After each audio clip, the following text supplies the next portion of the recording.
Good morning, all the students.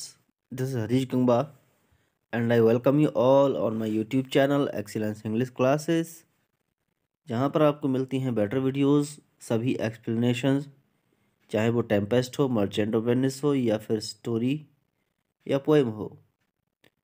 Line to line explanation आपको मिलती है चैनल पे। तो जिन लोगों ने अभी तक चैनल को सब्सक्राइब नहीं किया है वो चैनल को सब्सक्राइब करें, बेल आइकन को प्रेस कर लें, जिससे आपको नोटिफिकेशंस मिलती रहेंगी। और आज के सेशन में मैं लेकर आया हूँ part 3 from the Tempest from act 3 and scene 3।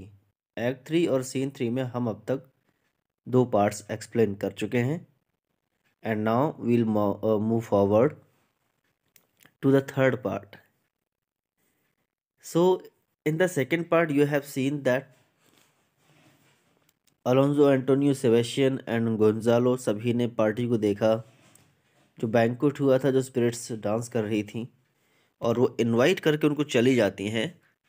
तो वो लोग आपस में डिस्कशन करते हैं कि अब वो बातें सच हैं जो ट्रैवलर्स आकर बताते थे कि सच में यूनिकॉर्न्स भी होते हैं और फिनिक्स भी होते हैं। तो सब लोग कहते हैं चलो खाना खा लेते हैं, भूख तो लगी है। तो पहले अलोंजो मना करता है, तो गोंजालो कहता है कि चलो खा लेते हैं। तो अलोंजो बोलता है यहाँ पर I will stand to and feed although my last. क्या कहता है, चलो खड़े होकर खाना खा ही लेते हैं, भले ही आखिरी खाना क्यों ना हो। No matter since I feel the best is past. कहता है क्योंकि अब तो कोई फर्क पड़ता ही नहीं, कितना बुरा हो सकता है हमारे साथ, इससे भी बुरा क्या हो सकता है हमारे साथ, जो अब हुआ है, तो इसलिए खा ही लेते हैं। Brother my lord the duke stand to and do as we. क्या कहता है, सभी लोग खड़े हो जाओ, चलो खाना खाते हैं सब लोग एक साथ। और जब भी ये लोग खाना खाने जाते हैं तभी क्या होता है, थंडर एंड लाइटनिंग होती है, बादल गड़गड़ाने लगते हैं, बिजली कड़कती है आसमान में, और एरियल आ जाता है हार्पी की शेप में। हार्पी की शेप, ये जो आपको सामने दिख रही है, ये हार्पी की शेप है इसमें, जिसमें बर्ड की पूरी बॉडी होती है और उसका जो माउथ होता है वो एक लेडी का होता है, एक औरत का मुंह लगा होता है, उसे हार्पी बोलते हैं। तो एरियल हार्पी की शेप में आता है, claps his wings upon the table and with a quaint device the banquet vanishes. तो क्या करता है, वो टेबल पे अपने पंखों को जोर जोर से मारता है और वो खाना बिखेर देता है, जितना खाना था वो सब गायब हो जाता है। And with a quaint device, and coined device का मतलब अचानक ही जितना भी खाना रखा होता है टेबल पे सब गायब हो जाता है। And now Ariel reminds Alonso, Antonio and Sebastian of their past, of their wrong doings. उनकी काली करतूतों, काले कारनामों के बारे में बताने लगता है। अलोंजो एंटोनियो सेबेस्टियन से क्या बोलता है, you are the 3 men of sin whom destiny that has to instrument this lower world। क्या बोलता है कि तुम हो वो 3 लोग जिन्होंने पाप किया था, 3 men of sin, यानी तुम 3 लोग पापी हो, और जिसको कीमत मतलब किस्मत इस लोअर वर्ल्ड में लेकर आई है। हैज टू इंस्ट्रूमेंट मतलब यहाँ पर लेकर आई है इस लोअर वर्ल्ड में, इस आइलैंड में। क्या कहता है, किस्मत लेकर आई है। And what is in it the never surfeited sea. और क्या बोलता है, यहाँ पर क्या है, एक नेवर सरफेटेड सी है। नेवर सरफेटेड यानी कभी भी कम नहीं होने वाला, कभी भी दबने वाला समुद्र। Has caused to belch up you, यानी तुमको इस आइलैंड पर आने पर मजबूर कर दिया इस समुंदर ने। And on this island where man doth not inhabit. और क्या बोलता है, ये एक ऐसा आइलैंड है जहाँ पर आदमी नहीं रहते हैं। You amongst man being most unfit to live. और क्या बोलता है, तुम जो 3 लोग हो, 3 पापी लोग हो, यहाँ पर जितने भी इंसान हैं उनमें से सबसे बदतर हो, मतलब तुम्हें ज़िंदगी जीने का कोई अधिकार नहीं है, तुम अनफिट टू लिव हो, जीने लायक नहीं हो। I have made you mad and even with such like valor men hang and drawn their proper shells। क्या बोलता है कि मैं ही था, मैंने ही तुम लोगों को पागल किया था। कब? बिगिनिंग में टेम्पेस्ट लाकर। और क्या बोलता है? And even with such like valour. Such like valour मतलब इतना ज़्यादा पागल कर दिया था कि कुछ जो लोग थे वो अपने आप को फांसी लगाना चाहते थे और कुछ लोग अपने आप को समुद्र में डुबाना चाहते थे। यानी कोई रस्सी पे चल रहा था, कोई समुद्र में कूद रहा था कि जहाज डूब रहा है डूब रहा है, तो क्या कहता है, मैंने ही सब कुछ किया था, मैंने तुमको पागल किया था, मैंने ही तुम्हें मजबूर किया था फांसी खाने के लिए, पानी में डूबने के लिए। और तभी क्या होता है, some of the courtiers draw their swords.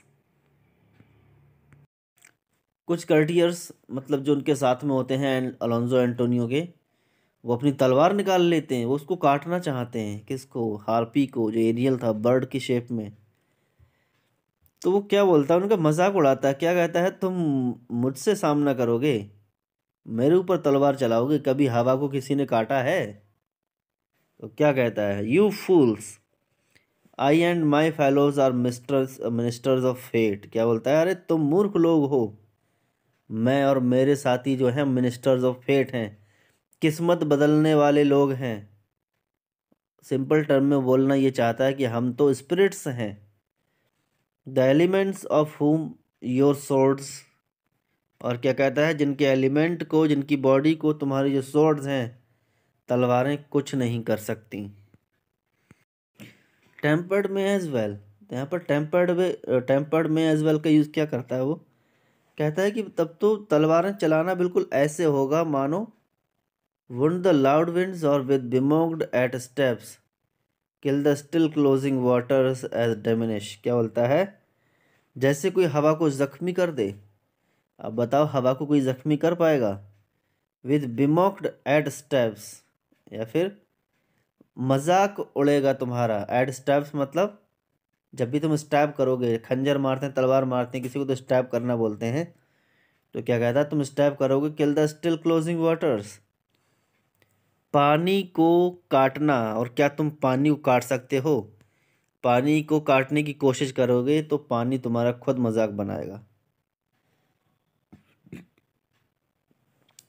As diminish one dowle that's in my plume. क्या बोलता है, और इसी तरह तुम मेरे पंख का एक भी हिस्सा, मतलब एक भी पंख का तुम कुछ नहीं कर सकते। तुम, कहता है कि तुम मेरा बाल बांका नहीं कर सकते। जैसे हवा को नहीं काट सकते और पानी को नहीं काट सकते, उसी तरह मेरा भी तुम कुछ नहीं कर सकते। My fellow ministers are like ill invulnerable. क्या बोलता है, मेरे जो साथी लोग हैं, जो मेरे अंडर में काम करते हैं, वो भी इनवल्नरेबल हैं। इनवल्नरेबल मतलब वो किसी से हारते नहीं हैं, उनका तुम कुछ नहीं कर सकते, उनका कुछ बिगाड़ नहीं सकते। If you could hurt your swords are not too massy for your strength. क्या बोलता है, चलो मान भी लेते हैं, अगर तुम काश ऐसा कर पाते, तुम तलवार उठा पाते हम पे, लेकिन अब जो तुम्हारी तलवारें हैं बहुत मासी हो गई हैं। मासी का मतलब वजनदार हो गई हैं, भारी हो गई हैं। उसने मैजिक स्पेल कर दिया। जैसे प्रॉस्पेरो ने फर्डिनेंड को स्पेल किया था, उसकी तलवार भारी हो गई थी, वो चला नहीं पा रहा था। इसी तरह एरियल ने क्या किया, कहता है तुम्हारी तलवारें अब भारी हो गई हैं, तुम्हारे अंदर इतनी ताकत नहीं अपनी तलवारों को उठा पाओ। And will not be uplifted, यानी नहीं उठा पाओगे। बट रिमेंबर, क्या कहता है, चलो इन बातों को छोड़ो, क्या रखा है इन बातों में, एक बात याद रखो, for that's my business to you. क्या कहता है कि क्योंकि मुझे ये काम दिया गया है और मैं उस काम को पूरा करने आया हूँ, मेरी बात सुनो। That you three from Milan did सप्लांट good Prospero. क्या बोलता है कि तुम तीन लोगों ने, तुम तीन पापियों ने अच्छे मिलान से, मतलब अच्छे प्रॉस्पेरो को मिलान से सप्लांट कर दिया, मतलब वहाँ से हटा दिया। एक्सपोज्ड अनटू द सी, और उसे समुद्र में खुला छोड़ दिया। Which had requit it him and his innocent child. क्या कहता है, विच हैड रिक्वेटेड, यानी समुद्र ने भी उनको रिक्वेट कर दिया, छोड़ दिया, माफ कर दिया उसे और उसकी मासूम बच्ची को। कहता है समुद्र ने उनको निगला नहीं, समुद्र ने बचा लिया। For which foul did the powers delaying. क्या कहता है, जो फाउल डीड यानी जो गंदा काम तुमने किया है, जो पाप तुमने किया है, उसकी सजा तुमको जरूर मिलेगी। Powers delaying not forgiving. क्या कहता है, देर है अंधेर नहीं है, मतलब जो भी इंसाफ होने वाला है उसमें डिले हो सकता है, देरी हो सकती है, बट नॉट फॉरगिविंग। कहता है नॉट फॉरगेटिंग, यानी powers delaying but not forgetting, देरी है बट उसको कोई भूला नहीं है। और क्या बोलता है, जो तुमने काम किया था, have incensed the seas and shores yea all the creatures against your peace. क्या कहता है, जो तुमने काम किया था उसकी जो खुशबू है, मतलब बदबू बोलेंगे यहाँ पर, वो तुम्हारे कामों की बदबू या तुम्हारे कामों के कारनामे हैं, इस पूरे समुद्र में और सभी किनारों पर फैल चुके हैं। और क्या बोलता है, जितने भी क्रिएचर्स हैं समुद्र के, वो सब तुम्हारे खिलाफ हो चुके हैं। क्या बोलता है, जो गंदा काम, जो पाप तुमने किया था, उस पाप का जो असर है पूरे समुद्र में है, और समुद्र में रहने वाले और साइलेंट पर रहने वाले जितने भी क्रिएचर्स हैं, सब तुम्हारे खिलाफ हैं। अब एरियल प्रॉस्पेरो से नहीं, अलोंजो से बोलता है। क्या बोलता है, thee of thy son Alonso they have bereft. क्या बोलता है, अलोंजो तुम्हारा तो तुमसे बेटा छीन लिया उन्होंने। क्या कहता है, समुद्र के जितने भी क्रिएचर्स हैं तुम्हारे खिलाफ हैं, तुमसे तुम्हारा बेटा छीन लिया। And do pronounce by me lingering perdition. और क्या बोलता है, डू प्रोनाउंस, यानी मैं जो प्रोनाउंस कर रहा हूँ, जब मैं बोल रहा हूँ, उससे लिंगरिंग परडिशन होने वाली है। लिंगरिंग परडिशन मतलब धीरे धीरे तुम्हें सजा मिलती रहेगी। क्या कहता है, धीरे धीरे तुमको सजा मिलेगी, मैं ये कहने आया हूँ। Worse than any death can be at once. क्या कहता है, और वो सजा इतनी बदतर होगी किसी इंसान की मौत से बदतर। क्या कहता है, तुम एक साथ नहीं मरोगे, तुम तड़प तड़प के मरोगे, जो तुमने किया है उसकी सजा तुमको ऐसे मिलेगी।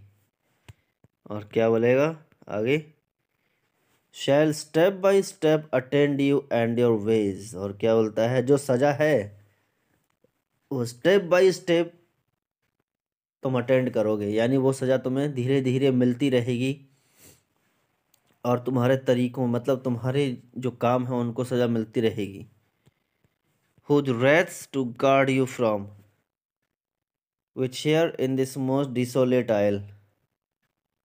और क्या बोलता है, रेट्स यानी जो गुस्सा है, उसके गुस्से से तुम्हें भगवान ही बचाए। किसके, प्रॉस्पेरो के गुस्से से। Which here in this most desolate isle else falls upon your heads. क्या कहता है, वो जो गुस्सा इस सुनसान आइलैंड में तुम्हारे ऊपर आने वाला है, तुम्हारे सिर पर जो खतरा मंडरा रहा है, जो गुस्सा मंडरा रहा है, उससे तुमको कोई बचा नहीं सकता।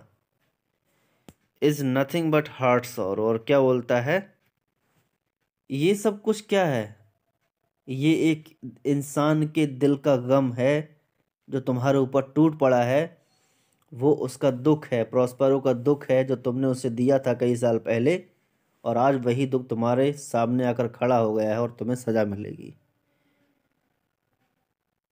और इतनी बात कहकर एरियल फिर से थंडर, गड़गड़ाहट और लाइटनिंग के साथ गायब हो जाता है।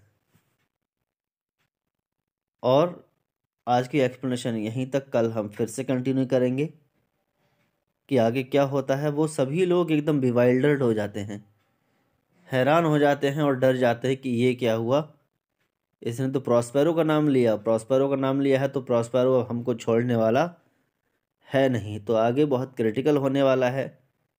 धीरे धीरे यहाँ से जो ड्रामा है वो अपने क्लाइमैक्स की तरफ बढ़ने वाला है। तो कल देखते हैं क्या होता है। Thanks for watching.